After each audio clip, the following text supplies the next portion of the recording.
Welcome to Biggest Spoilars, the destination for exclusive spoilers, latest updates. Jason Morgan saved Britt Westbourne from jail while Molly Lansing Davis kissed Cody Bell. Portia Robinson was also subpoenaed, so then's how all Monday's GH drama went down. At Alexis Davis's place, she got some help decorating for Christmas.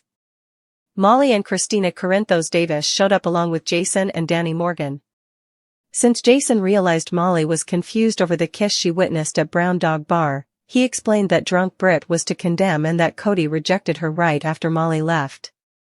Danny also gave a Joe's perspective and claimed that if Molly was interested in Cody, she'd have to spell it out for him. At the Quartermaine Forces, Tracy complained about Outback stealing her glove and had a discussion with Cody about Molly. After Tracy gave Cody a punch to go for it, Molly arrived laterally and planted a big kiss on him.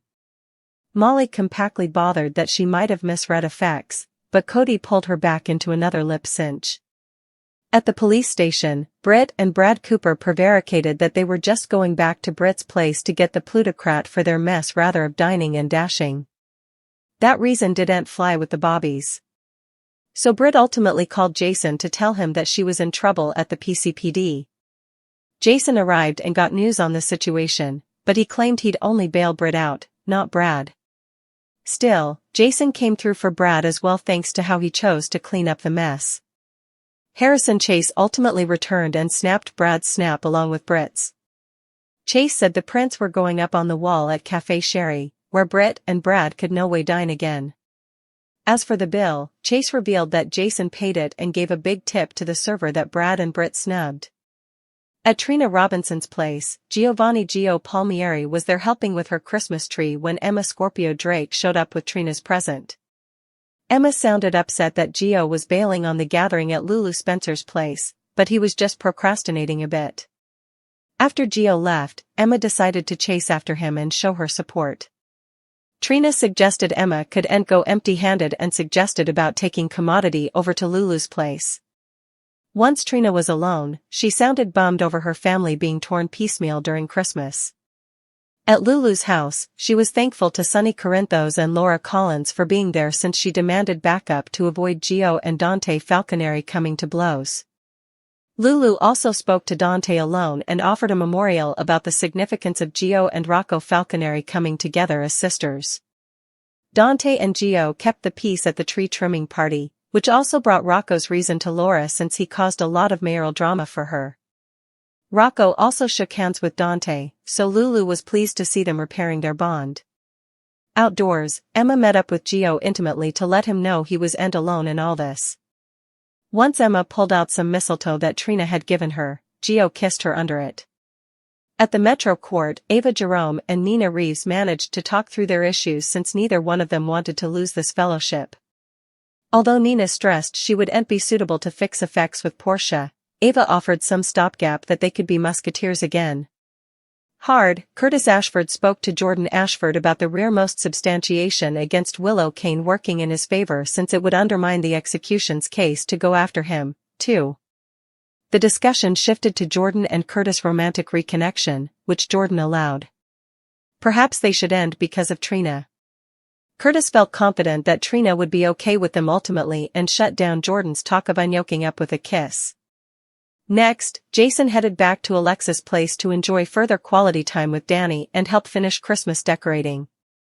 At one point, Alexis called someone about tracking down a substantiation that the defense demanded to swear in court hereafter. That led to Alexis suggesting Amy Driscoll could be of help. Amy came through with an address, so Alexis got updates on that a bit latterly. At Isaiah Gannon's cabin, Portia opened up to him about her fear that she might break her relationship with Trina for good if Isaiah was the father of her baby. At the same time, Portia considered this child a surprise blessing. Isaiah confessed that he wanted the baby to be his, so Portia admitted she wanted that too from a particular viewpoint. Portia and Isaiah's cozy time together was intruded by someone who arrived and served Portia with legal papers. Once Portia looked at them, she realized she was being subpoenaed and that she'd have to appear in court for Willow's defense hereafter. General Hospital spoilers say Portia has a tight spot ahead of her, so don't miss what's coming up in court. Port Charles is holding its breath as a sacred ceremony unfolds, But what begins as a moment of peace, forgiveness, and renewal quickly spirals into one of the most explosive revelations the town has ever witnessed. What should have been a calm baptism filled with hope and healing becomes the stage for truth, betrayal, and a shocking return no one saw coming. As soft prayers echo through the chapel and loved ones gather to witness a new beginning, Jason Morgan steps forward with evidence so devastating it threatens to tear multiple families apart. Because Sam McCall is not dead.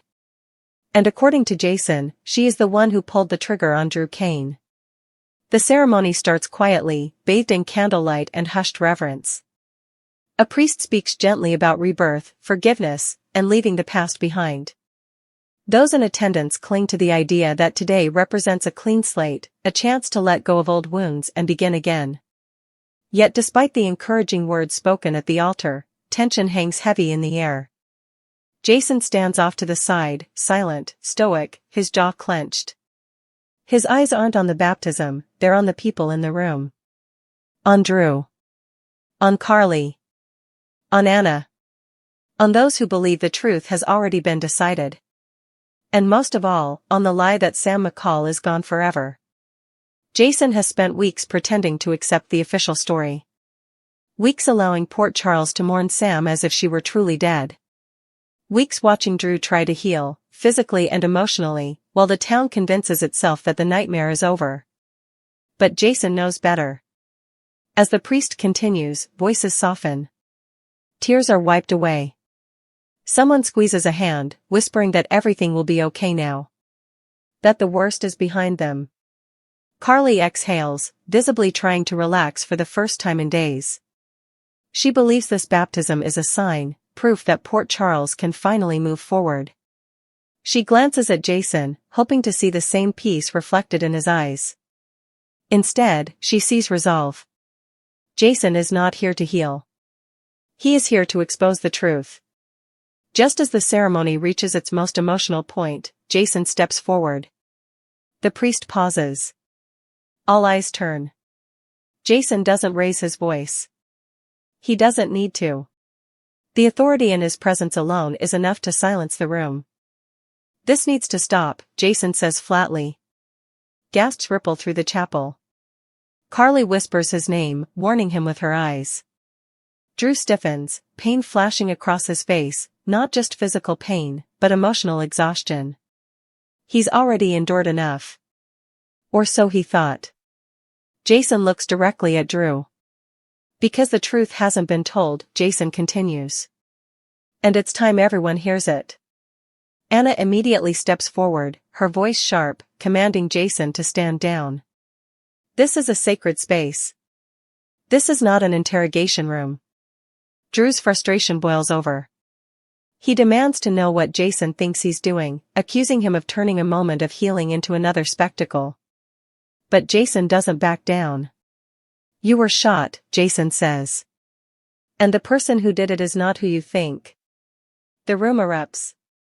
Voices overlap. Accusations fly. Someone threatens to have Jason removed. Someone else demands he leave before things get worse. Jason lifts his hand. I have proof, he says. And just like that, the room falls silent again. The bombshell, Sam is alive. Jason reveals the first piece of evidence, surveillance footage pulled from a private dock outside Port Charles, footage never logged into official records. Footage that shows a woman, injured but alive, being helped onto a boat hours after Sam was declared dead. The image freezes. The face is unmistakable. Sam McCall. Alive. Shock rips through the crowd like a tidal wave. Carly stumbles back, her hand flying to her mouth. Someone whispers Sam's name as if saying it too loudly might summon a ghost. Drew goes pale. No, he says. That's impossible. Jason doesn't flinch. She was alive when everyone stopped looking, Jason says. And someone wanted it that way. Jason continues, laying out every piece of evidence he's quietly collected. Offshore medical supply purchases. A burner phone activated the same night Sam died. A falsified death report linked to a corrupted chain of custody. And then comes the final blow. Ballistics. Jason reveals that the bullet removed from Drew's body matches a weapon previously registered to Sam, a gun believed to have been destroyed years ago but secretly recovered and modified. Drew's legs buckle as he absorbs the truth. "You're saying Sam shot me?" he asks, his voice breaking. Jason nods once. "She pulled the trigger." Chaos erupts. Someone shouts that Jason is lying. Someone else accuses him of manipulating evidence. Drew explodes in fury, demanding to know why Jason would say something so cruel, so unthinkable. Anna threatens legal consequences if Jason is fabricating this. But Jason stands firm. "She didn't do it out of hate," he says. "She did it out of fear." Jason explains that Sam discovered something involving Drew's past, a classified operation, and a truth that could destroy multiple lives. She believed Drew was going to expose it, whether intentionally or not. Sam felt cornered. And someone else pushed her. "She thought she was protecting her family," Jason says. "But once she pulled the trigger, she realized she couldn't come back." Unbeknownst to those in the chapel, Sam is very much alive, watching from a distance, tears streaming down her face as she sees Jason finally tell the truth. She never meant for it to go this far.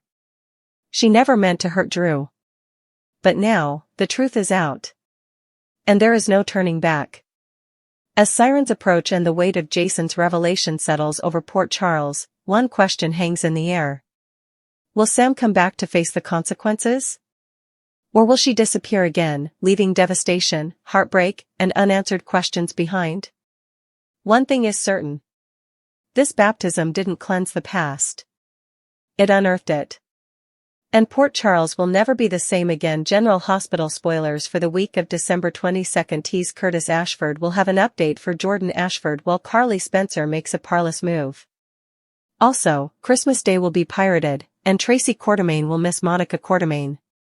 Curtis updates Jordan, Ava, and Nina Atun on Monday, December 22nd. Curtis updates Jordan as they catch up during a nice regale in the Metro Court restaurant. In the meantime, Ava Jerome and Nina Reeves are also dining in the Metro Court and coordinating their fellowship. Nina admits she's made far worse negotiations for her daughter. In the meantime, Gio Palmieri and Danny Morgan come bearing Christmas gifts.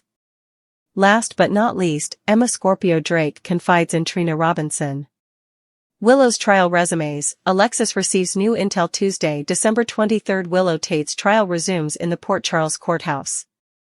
Alexis Davis receives new intel. Will she find better substantiation on other suspects to blame shift to? Maybe not, since Harrison Chase, who's been lodging for his partner and probing on his own to try and exculpate her, gets bad news. In the meantime, Portia Robinson also confides in Ava. Also, Tracy has an hassle with Laura Collins. Carly's risky move. Port Charles celebrates Christmas Eve Wednesday, December 24th. Carly makes a parlous move. This promises to involve either Valentine Cassadine, Jack Brennan, or both. In the meantime, Port Charles celebrates Christmas Eve with the usual fasts. At the Corinthos house, Sonny Corinthos counsels Dante Falconeri concerning the connections with Gio and Rocco Falconeri, and acting like a family. Nina and Liesl Albrecht will spend their Christmas together, counting their blessings. Might Nathan West and Britt Westbourne be there too? In the meantime, Trina must have had words with someone, as she'll put on her Christmas spirit and try to make amends. Christmas Day preemption on Thursday, December 25th. General Hospital will be completely pirated by NBA basketball. However, you can watch the Cleveland Gentlemen versus the New York Knicks, followed by the San Antonio Spurs versus the Oklahoma City Thunder, if you're a basketball addict. General Hospital will return on Friday, December 26th with a brand new occasion, which you can read about below. Merry Christmas to those who celebrate the vacation, and don't let Krampus ruin your vacation. Tracy misses Monica. Sidwell hosts a soiree at Windmere eventually. Then's what's passing in Port Charles on Friday. Tracy misses Monica, it being her first vacation without her longtime frenemy friend family-in-law. It doesn't look like the family heritages that Drew Kane appropriated have been recaptured by this time. In the meantime, Jen Sidwell hosts a grand soiree at Windmere. Plus, Kevin Collins voices his gratefulness, while Jordan makes an observation. And Willow, who's supposedly still a free woman at this point, tries to change Drew's mind. T shows Britt Westbourne and Brad Cooper trying to explain. Giovanni Gio Palmieri opens up to Trina Robinson. Plus, Nina Reeves confesses to Ava Jerome. Keep reading, and let's talk about what's coming up in the ABC Cleaner Opera. Let's launch off with Britt and Brad, who have been hauled down to the Port Charles Police Department. While they tried to dash and dine at Café Sherry, they were fractured. Britt claims it's just a big misreading, but someone will need to pay that bill to make any charges go away. Cody Bell encouraged over at the Q estate. Cody Bell has a heart-to-heart. Tracy Quartermaine smiles as she tells Cody to go for it. Could this have commodity to do with Cody and Molly Lansing Davis? Right now, Molly is a bit worried with Cody after seeing that kiss with Britt. What Molly didn't see was Cody pushing her down and storming out, however. Lulu Spencer's Guidance General Hospital spoilers for Monday, December 22 reveal that Lulu Spencer tries to guide Dante Falconeri. There will be an attempt at family relating with Dante and Gio. Still, effects might get tense since Dante tends to condemn Gio for everything that goes wrong in Rocco Falconeri's life. Before the big event, Gio will stop by to see Trina. Gio will admit that he feels more dread than excitement about the family relating session. Jordan Ashford's Discovery Suckers will also see Jordan Ashford meet with Curtis Ashford. Jordan asks how he pulled it off. Away, Nina makes up with Ava. Also, Nina tells her about the deal with Jack Brennan. When Ava expresses concern, Nina dismisses it. The woman says that she has made a lot worse deals to save Willow Tate Kane. While Nina made the deal with Brennan, she also advised Charlotte Cassadine. The Golden told the teenager to not trust anyone with the information about Valentine Cassadine, not indeed her. There's likely going to be some further curveballs and twists with Willow's trial. So, stay tuned for all the drama in Port Charles. Which plot are you looking forward to seeing the most on Monday, December 22, 2025?